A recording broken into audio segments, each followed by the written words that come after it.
मित्रांनो, गेल्या वर्षभरापासून शिक्षक भरतीची आतुरतेने वाट पाहणाऱ्या महाराष्ट्रातील लाखो अभियोग्यता धारकांसाठी आज एक अतिशय आनंदाची आणि दिलासादायक बातमी समोर आलेली आहे.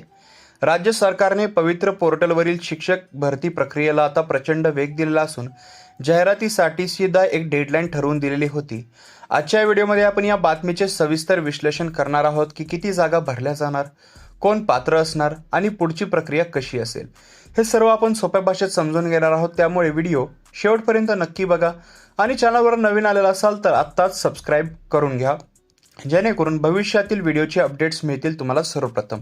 तसेच तुम्हाला आर्टिकल्स मिळायचे असतील तर व्हॉट्सअप आणि टेलिग्राम ग्रुपवरती मी ते ऑलरेडी दिलेले आहेत, तिथे तुम्ही मिळू शकता. तर लिंक डिस्क्रिप्शनमध्ये आहे, ग्रुप जॉईन करा किंवा studyflowupdates.in या वेबसाईटवरती जाऊन तुम्ही आर्टिकल रीड करू शकता व्हिडिओच्या आधी. तर मित्रांनो, सर्वात मोठी आणि महत्त्वाची अपडेट म्हणजे राज्यात लवकरच शिक्षक भरती होणार आहे आणि त्यासाठी 31 मेची डेडलाईन देण्यात आलेली आहे. म्हणजे नुकते 2च दिवस या डेडलाईनसाठी राहिलेले आहेत. स्थानिक स्वराज्य संस्था म्हणजेच जिल्हा परिषद, नगरपालिका आणि खाजगी अनुदानित शैक्षणिक संस्थांमधील शिक्षकांच्या रिक्त पदांसाठी पवित्र पोर्टलवर जाहिरात नोंदणीची प्रक्रिया सुरू झालेली आहे. शिक्षण विभागाने सर्व शाळेच्या व्यवस्थापनांना 1 मे ते 31 मे या कालावधीत आपापल्या रिक्त पदांच्या जाहिरातीची प्रसिद्ध करण्याचे जे कडक निर्देश होते ते दिलेले आहेत. यामुळे येत्या शैक्षणिक वर्षात विद्यार्थ्यांना नवे शिक्षक मिळण्याचा जो मार्ग आहे तो मोकळा झालेला आहे. म्हणजे डेडलाईन फक्त आता 2 दिवसच राहिलेली आहे.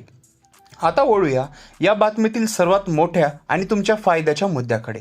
ही भरती फक्त सध्याच्या रिक्त पदांसाठी नाही आहे मित्रांनो, तर या भरती प्रक्रियेचे सर्वात मोठे वैशिष्ट्य म्हणजे 2026 पर्यंत सेवानिवृत्तीमुळे जी पदे रिक्त होणार आहेत ती संभाव्य पदे सुद्धा या भरतीमध्ये गृहीत धरली जाणार आहेत. म्हणजेच रिक्त पदांची संख्या मोठ्या प्रमाणावर वाढणार असून इयत्ता 1ली ते 12वी पर्यंतच्या सर्व गटांमधील उमेदवारांना याचा मोठा फायदा होणार आहे. आता बघूया या भरतीत नेमकी किती मुले स्पर्धेत आहेत आणि कोण पात्र ठरणार आहे. गेल्या वर्षी शिक्षक अभियोग्यता व बुद्धिमत्ता चाचणी म्हणजेच आपली टेट परीक्षा पार पडली होती. या परीक्षेची आकडेवारी खूप महत्त्वाची आहे. एकूण नोंदणी केलेले उमेदवार होते 2,28,000. प्रत्यक्ष परीक्षा दिलेले उमेदवार होते 2,11,308 आणि सर्वात महत्त्वाचा आकडा स्वप्रमाणपत्र म्हणजेच सेल्फ सर्टिफिकेशन पूर्ण केलेले उमेदवार 1,70,108. विद्यार्थी मित्रांनो, इथे गोष्टी अगदी स्पष्टपणे लक्षात घ्या. ज्या 1,70,108 उमेदवारांनी पोर्टलवर आपलं सेल्फ सर्टिफाईड पूर्ण केलेलं आहे, केवळ हेच उमेदवार या भरतीला पात्र ठरणार आहेत. त्यामुळे 1,70,000 उमेदवारांसाठी ही एक सुवर्ण संधी ठरणार आहे. आता तुम्हाला प्रश्न पडला असेल की शाळांच्या जाहिराती नक्की कशा येतील. तर 31 मे पर्यंत कोणत्याही संस्थेला पवित्र पोर्टलवर जाहिरात देण्यापूर्वी आपली जी रोस्टर असते म्हणजे जे बिंदू नामावली असते, मागासवर्गीय कक्षाकडून प्रमाणित करून घेणे अनिवार्य करण्यात आलेले आहे.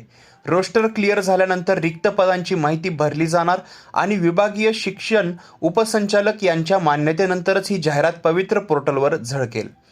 ही पूर्ण प्रक्रिया पवित्र पोर्टलद्वारे आणि संगणकीकृत असल्यामुळे यात मानवी हस्तक्षेप अजिबात नसेल. म्हणजे जो ह्युमन इंटरफेस आहे तो पाहायला भेटणार नाही.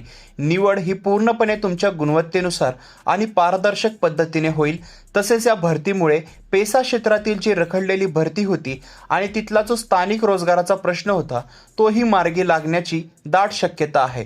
पेसा क्षेत्रातील भरती सुरू झाल्यास स्थानिकांना त्यांच्याच जिल्ह्यात रोजगाराची संधी उपलब्ध होईल.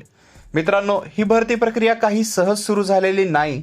आझाद मैदानावर अभियोग्यता धारकांनी जे आंदोलन केले त्याचा हा मोठा विजय आहे.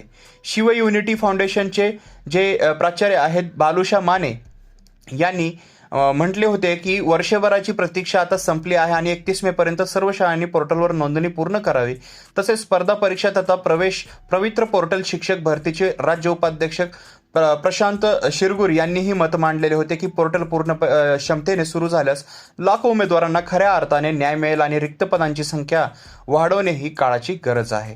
तर मित्रांनो, थोडक्यात सांगायचे तर 31 मेच्या दरम्यान शाळांच्या जाहिराती पोर्टलवर येत आहेत आणि अजूनही येतील या 2 दिवसामध्ये.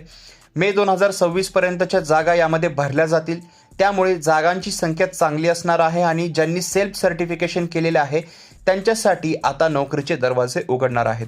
तुम्हाला सर्वांना या पुढील प्रक्रियेसाठी खूप खूप शुभेच्छा. आपले डॉक्युमेंट्स तयार ठेवा आणि पोर्टलच्या अपडेट्सकडे लक्ष ठेवा. या भरती संदर्भातील कोणतीही नवीन अपडेट आली की सर्वात आधी मी तुम्हाला आपल्या स्टडी फ्लो अपडेट्स या चॅनलवर ती नक्की देईल. त्यामुळे जर हा व्हिडिओ तुम्हाला माहितीपूर्ण वाटला असेल तर व्हिडिओ लगेचच लाईक करा. तुमच्या D.Ed B.Ed ज्यांनी कंप्लीट केलेले आहेत असे मित्रांसोबत हा व्हिडिओ नक्की शेअर करा आणि अशा अचूक आणि फास्ट अपडेटसाठी आपल्या चॅनलला नक्कीच सबस्क्राईब करा.